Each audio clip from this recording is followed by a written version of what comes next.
అన్యాన్సేయో hey it's Priya.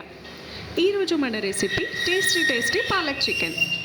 ఇది చపాతీ ఇంకా రైస్లోకి పర్ఫెక్ట్ కాంబో. ఇప్పుడు ప్రిపరేషన్లోకి వెళ్ళిపోదాం.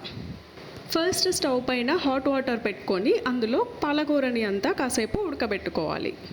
ఎక్కువసేపు బాయిల్ చేస్తే కలర్ చేంజ్ వచ్చేస్తుంది. ఒక 5 minutes వరకు సరిపోతుంది. వాటర్ బాగా బాయిల్ అయిన తర్వాత పాలకూర అంతా అందులోకి వేసి ఒక 5 minutes ఇలా కలుపుకొని తర్వాత తీసేసి ఐస్ వాటర్లో యాడ్ చేసేసుకోవాలి. ఐస్ వాటర్లో వేయడం వల్ల పాలకూర కలర్ అనేది చేంజ్ అవ్వదు. లేదు అని అంటే నార్మల్గా అలానే ఉంచేస్తే అది బ్లాక్ కలర్ అయిపోతుంది. పాలకూర అంతా చల్లారిన తర్వాత దాన్ని మిక్సర్ జార్లోకి తీసుకొని మెత్తగా గ్రైండ్ చేసుకొని పేస్ట్ అయ్యాక దాన్ని పక్కకి పెట్టుకోవాలి. ఇప్పుడు స్టవ్ పైన కడాయి పెట్టుకొని కొద్దిగా ఆయిల్ని యాడ్ చేసుకుందాం.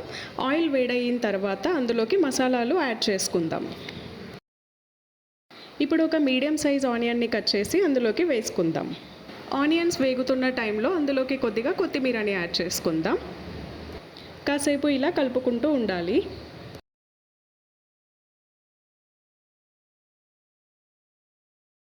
ఆనియన్స్ కుక్ అయిన తర్వాత ఇందులోకి 1 tablespoon పసుపుని యాడ్ చేసుకుందాం. పసుపుని పచ్చివాసన పోయేంత వరకు కాసేపు కలుపుకుంటూ ఉండాలి. ఇప్పుడు ఫ్రెష్గా ప్రిపేర్ చేసిన అల్లం పేస్ట్ని 1 tablespoon యాడ్ చేసుకుందాం. అల్లం పేస్ట్ అంతా కాసేపు ఇలా ఆయిల్లో ఫ్రై అయ్యేంత వరకు కలుపుకుంటూ ఉండాలి.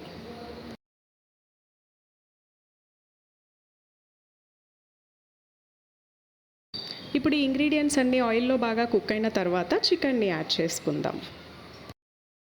ఒకసారి ఈ చికెన్ అంతా ఆయిల్లో బాగా కలిసేలాగా కలుపుకొని కాసేపు కుక్ చేసుకుంటూ ఉండాలి.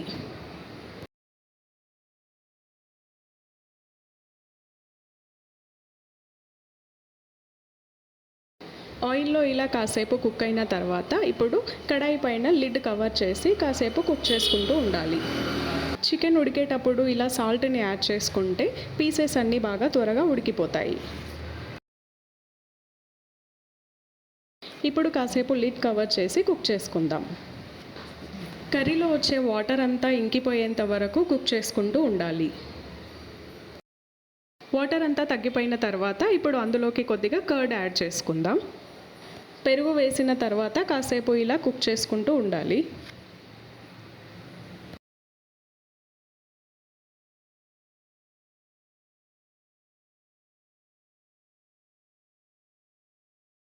పెరుగు వేసుకోవడం వల్ల చికెన్కి కొంచెం డిఫరెంట్ టేస్ట్ అనేది వస్తుంది.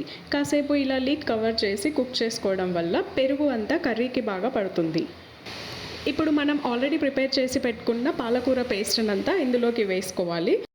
కొద్దిగా వాటర్ని యాడ్ చేసుకొని పాలకూర అంతా కాసేపు ఇలా కుక్ చేసుకుంటూ ఉండాలి. మంటని మీడియం ఫ్లేమ్లో పెట్టుకొని కాసేపు కుక్ చేయండి.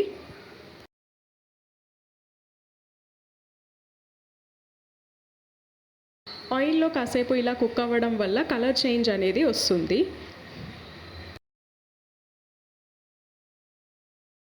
కాసేపు ఇలా కుక్ అయిన తర్వాత ఇప్పుడు ఇందులోకి రుచికి సరిపడా కారం అలాగే మసాలా పౌడర్ని వేసుకొని ఒకసారి అంతా కలుపుకోవాలి.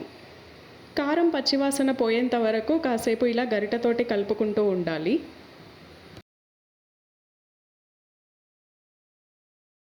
మంటని మీడియం ఫ్లేమ్లో పెట్టుకొని కాసేపు ఇలా పాలకూరనంతా కుక్ చేసుకుంటూ ఉండాలి.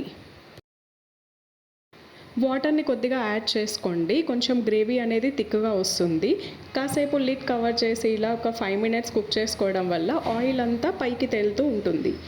ఆయిల్ పైకి తేలుతూ ఉంది అని అంటే కర్రీ ఆల్మోస్ట్ కుక్ అయిపోయింది అని అర్థం. పీసెస్ అన్నీ ఉడికాయా లేదా ఒకసారి చూసుకుంటూ కాసేపు కుక్ చేసుకోవాలి. పీసెస్ అన్నీ పాలకూర గ్రేవీలో ఉడకడం వల్ల టేస్ట్ అనేది చాలా బాగుంటుంది. కాసేపు లిడ్ కవర్ చేసి ఒక 5 to 10 minutes మంటని మీడియం ఫ్లేమ్లో పెట్టుకొని కుక్ చేసుకోవాలి. ఒక 5 minutes తర్వాత స్టవ్ ఆఫ్ చేసుకుంటే వేడివేడిగా పాలకూర చికెన్ రెడీ అయిపోతుంది. బ్రెడ్ టేస్ట్లోకి కూడా ఇది చాలా బాగుంటుంది. ఇంకా మరిన్ని వీడియోస్ కోసం please subscribe my channel. Signing off Priya. సారంగే.